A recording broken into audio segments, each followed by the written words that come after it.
Hi everyone, this is Mrs. Clemmons and I'm going to read chapter 17 from our book, The Boy in the Striped Pajamas, and it is called Mother Gets Her Own Way. Over the course of the next few weeks, Mother seemed increasingly unhappy with life at Outwith, and Bruno understood perfectly, well, why that might be. After all, when they first arrived, he had hated it due to the fact it was nothing like home and lacked such things as three best friends for life. But that had changed for him over time, mostly due to Schmal, who had become more important to him than Carl or Daniel or Martin had ever been. But Mother didn't have a Schmal of her own. There was no one for her to talk to. And the only person she had been remotely friendly with, the young Lieutenant Kotler, had been transferred somewhere else. Although he tried not to be one of those boys who spends his time listening at keyholes and down chimneys, Bruno was passing by Father's office one afternoon while Mother and Father were inside having one of their conversations. He didn't mean to eavesdrop, but they were talking quite loudly and he couldn't help but overhear. "It's horrible," Mother was saying, "just horrible. I can't stand it anymore." "We don't have any choice," said Father. "This is our assignment and..." "No, this is your assignment," said Mother. "Your assignment, not ours. You stay if you want to." "And what will people think," asked Father, "if I permit you and the children to return to Berlin without me?" "They will ask questions about my commitment to the work here." "Work?" shouted Mother. "You call this work?" Bruno didn't hear much more because the voices were getting closer to the door and there was always a chance that Mother would be storming out in search of some additional sherry, so he ran back upstairs instead.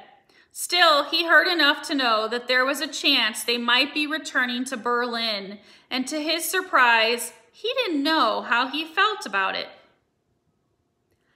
There was one part of him that remembered that he had loved his own life back there, but so many things would have changed by now. Carl and the other two best friends, whose names he couldn't remember, would probably have forgotten him by now. Grandmother was dead, and they almost never heard from Grandfather, who Father had said gone senile. But on the other hand, he'd grown used to life at Outwith. He didn't mind Erlitz. He'd become much friendlier with Maria than he'd ever been back in Berlin. Gretel was still going through a phase and keeping out of his way, and she didn't seem to be quite so much of a hopeless case anymore. And his afternoon conversations with Schmal filled him with happiness. Bruno didn't know how to feel and decided that whatever happened, he would accept the decision without complaint. Nothing at all had changed for a few weeks. Life went on as normal. Father spent most of his time either in his office or on the other side of the fence.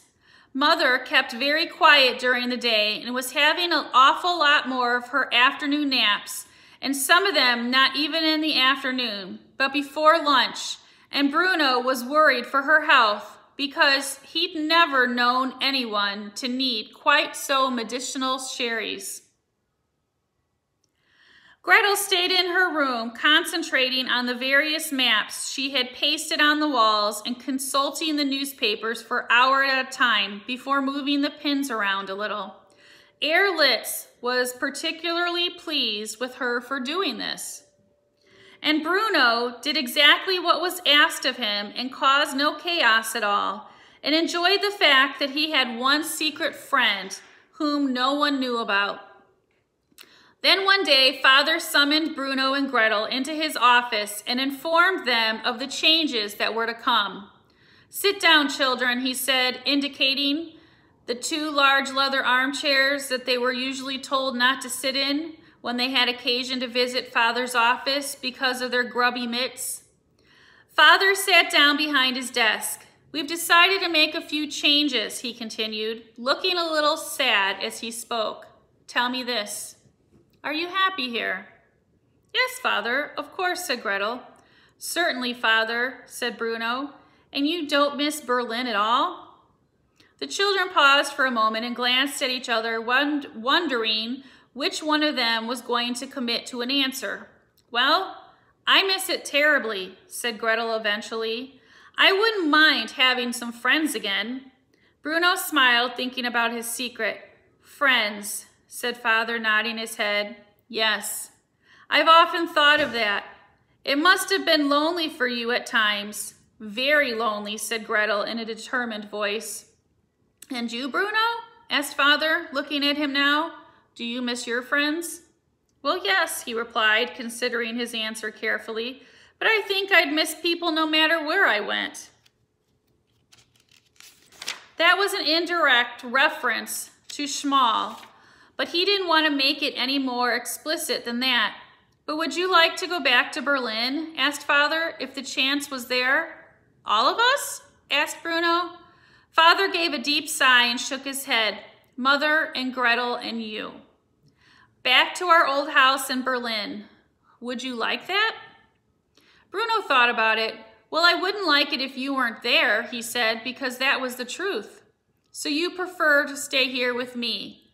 "I'd prefer all four of us to stay together," he said, reluctantly including Gretel in that, whether that was in Berlin or out with. "Oh, Bruno," said Gretel in an exasperated voice, and he didn't know whether that was because he might be spoiling the plans for their return or because, according to her, he continued to mispronounce the name of their home. "Well, for the moment, I'm afraid that's going to be impossible," said Father. "I'm afraid that the Fury will not relieve me of my command just yet. Mother, on the other hand, thinks this would be a good time for the three of you to return home and reopen the house. And when I think about it," he paused for a moment and looked out of the window to his left, the window that led off to view of the camp on the other side of the fence. "When I think about it, perhaps she is right. Perhaps this is not a place for children." "There are hundreds of children here," said Bruno, without really thinking about his words before saying them. "Only they're on the other side of the fence." A silence followed his remark, but it wasn't like a normal silence where it just happens that no one is talking. It was like a silence that was very noisy. Father and Gretel stared at him, and he blinked in surprise. "What do you mean, there are hundreds of children over there?" said Father. "What do you know of what goes on over there?" Bruno opened his mouth to speak, but worried that he would get himself into trouble if he revealed too much. "I can see them from my bedroom window," he said finally. "They're very far away, of course, but it looks like there are hundreds, all wearing the striped pajamas." "The striped pajamas. Yes," said Father, nodding his head. "And you've been watching, have you?" "Well, I've seen them," said Bruno. "I'm not sure if that's the same thing." Father smiled. "Very good, Bruno," he said, and you're right. It's not quite the same thing." He hesitated again and then nodded his head as if he has made a final decision. "No, she's right," he said, speaking out loud, but not looking at either Gretel or Bruno. "She's absolutely right. You've been here long enough as it is. It's time for you to go home." And so the decision was made. Word was sent ahead that the house should be cleaned, the windows washed, the banister varnished, the linen pressed, the beds made, and Father announced that Mother, Gretel, and Bruno would be returning to Berlin within the week. Bruno found that he was not looking forward to this as much as he would have expected, and he was dreading having to tell Schmal the news. And that's the end of chapter 17.